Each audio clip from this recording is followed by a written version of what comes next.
आज की कहानी प्रार्थना ईश्वर से संवाद। एक पुरानी सी इमारत में एक वैद्य जी का मकान था। वे पिछले हिस्से में रहते थे और अगले हिस्से में उन्होंने दरवाज़ा खोल रखा था। उनकी पत्नी की आदत थी कि दरवाज़ा खोलने से पहले उस दिन के लिए आवश्यक सामान एक चिट्ठी में लिख कर दे देती थी। वैद्य जी गद्दी पर बैठकर पहले भगवान का नाम लेते और फिर वह चिट्ठी खोलते। पत्नी ने जो बातें लिखी होती उनके भाव देखते, फिर उनका हिसाब करते, फिर परमात्मा से प्रार्थना करते कि हे भगवान, मैं केवल तेरे ही आदेश के अनुसार तेरी भक्ति छोड़कर यहाँ दुनियादारी के चक्कर में आ बैठा हूँ। वैद्य जी कभी अपने मुंह से किसी रोगी से फीस नहीं मांगते थे। कोई देता था, कोई नहीं देता था, किंतु एक बात निश्चित थी कि ज्यों ही उस दिन के आवश्यक सामान खरीदने योग्य पैसे पूरे हो जाते थे, उसके बाद वे किसी से भी दवा के पैसे नहीं लेते थे, चाहे रोगी कितना ही धनवान क्यों ना हो। एक दिन वैद्य जी ने दरवाज़ा खोला, गद्दी पर बैठकर परमात्मा का सम्मान करके पैसे का हिसाब लगाने के लिए आवश्यक सामान वाली चिट्ठी खोली तो वह चिट्ठी को एक टक देखते ही रह गए। एक बार तो उनका मन भटक गया। उन्हें अपनी आंखों के सामने तारे चमकते हुए नजर आए, किंतु शीघ्र ही उन्होंने अपनी तंत्रिकाओं पर नियंत्रण पा लिया। आटे, दाल, चावल आदि के बाद पत्नी ने लिखा था, बेटी का विवाह 20 तारीख को है, उसके दहेज का सामान। कुछ देर सोचते रहे, फिर बाकी चीज़ों की कीमत लिखने के बाद दहेज के सामने लिखा, यह काम परमात्मा का है, परमात्मा जाने। एक दो रोगी आए थे, उन्हें वैद्य जी दवाई दे रहे थे। इसी दौरान एक बड़ी सी कार उनके दरवाजे के सामने आकर रुकी। वैद्य जी ने कोई खास तवज्जो नहीं दी, क्योंकि कई कारों वाले उनके पास आते रहते थे। उन दोनों मरीज दवाई लेकर चले गए। वह सूटेड बूटेड साहब कार से बाहर निकले और नमस्ते करके बेंच पर बैठ गए। वैद्य जी ने कहा कि अगर आपको अपने लिए दवा लेनी है तो इधर स्टॉल पर आए, ताकि आपकी नाड़ी देख लूं, और अगर किसी रोगी की दवाई लेकर जाना है तो बीमारी की स्थिति का वर्णन करें। वह साहब कहने लगे, वैद्य जी, आपने मुझे पहचाना नहीं। मेरा नाम कृष्ण लाल है, लेकिन आप मुझे पहचान भी कैसे सकते हैं, क्योंकि मैं 15-16 साल बाद आपके दरवाजे पर आया हूँ।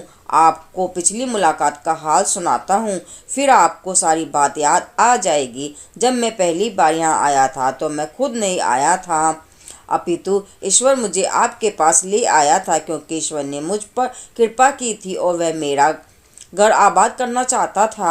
हुआ इस तरह था कि मैं कार से अपने पैतृक घर जा रहा था। बिल्कुल आपके दरवाजे के सामने हमारी कार पंक्चर हो गई। ड्राइवर कार का पहिया उतार कर पंक्चर लगवाने चला गया। आपने देखा कि गर्मी में मैं कार के पास खड़ा था, तो आप मेरे पास आए और खाने की और इशारा किया और कहा कि इधर आकर कुर्सी पर बैठ जाइए। मैं कुर्सी पर आकर बैठ गया। ड्राइवर ने कुछ ज़्यादा ही देर लगा दी थी। एक छोटी सी बच्ची भी यहाँ आपकी मेज के पास खड़ी थी और बार बार कह रही थी, चलो ना बाबा, मुझे भूख लगी है। आप उससे कह रहे थे कि बेटी थोड़ा धीरज धरो, चलते हैं। मैं यह सोच कर कि इतनी देर से आपके पास बैठा था और मेरे ही कारण आप खाना खाने भी नहीं जा रहे थे, मुझे कहीं कोई दवाई खरीद लेनी चाहिए ताकि आप मेरे बैठने का भार महसूस न करें।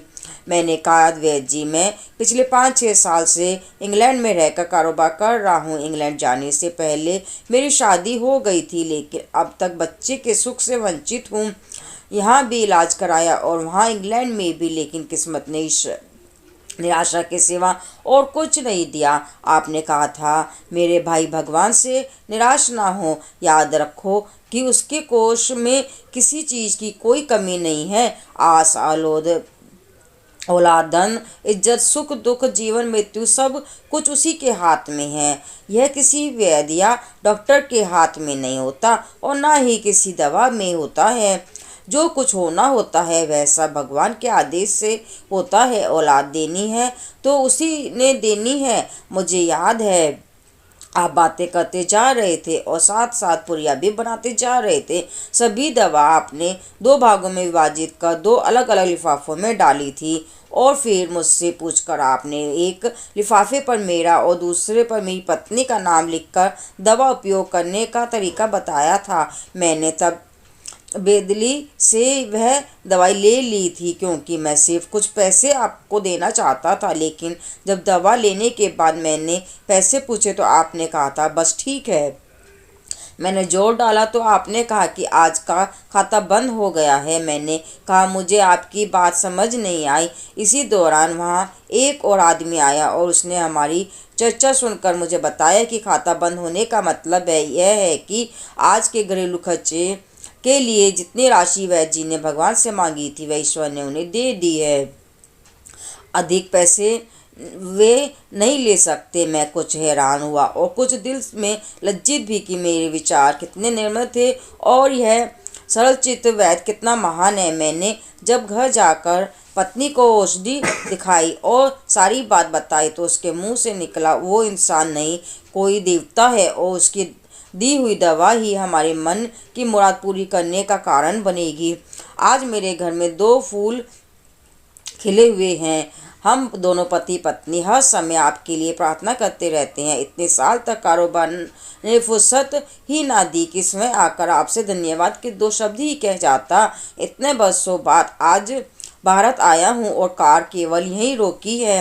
वैद्य जी हमारा सारा परिवार इंग्लैंड से में सेटल हो चुका है। केवल मेरी एक विधवा बहन अपनी बेटी के साथ भारत में रहती है। हमारी भांजी की शादी इस महीने की किस तारीख को होनी है ना जाने क्यों जब मैं अपनी भांजी के बात के लिए कोई सामान खरीदता था तो मेरी आंखों के सामने आपकी वह छोटी सी बेटी भी आ जाती थी और हर सामान में दोहरा खरीद लेता था। मैं आपके विचारों को जानता था कि संभवतः आप वह सामान ना लेकिन तो मुझे लगता था कि मेरी अपनी सगी भांजी के साथ जो चेहरा मुझे बार बार दिख रहा है वह भी मेरी भांजी ही है। मुझे लगता था कि ईश्वर ने इस भांजी के विवाह में भी मुझे भात बनने की जिम्मेदारी दी है।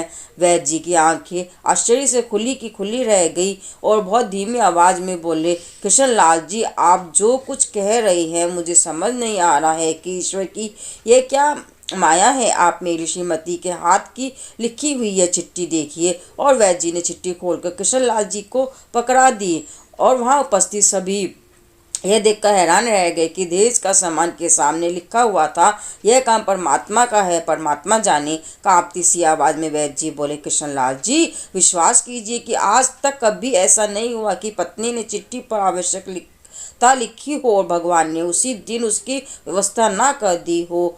आपकी बातें सुनकर तो लगता है कि भगवान को पता होता है कि किस दिन मेरी श्रीमती क्या लिखने वाली है, अन्यथा आपसे इतने दिन पहले ही सामान खरीदना आरंभ ना करवा दिया होता। परमात्मा ने भगवान वाह, तू महान है, तू दयावान है। मैं हैरान हूँ कि वह कैसे अपने रंग दिखाता है। वैद्य जी ने आगे कहा, आज दिन तक उसी ने मुझे संभाला है। मैंने एक ही पाठ पढ़ा है कि सुबह परमात्मा का आभार करो, शाम को अच्छा दिन गुजरने का आभार करो, खाते समय उसका आभार करो, सोते समय उसका आभार करो।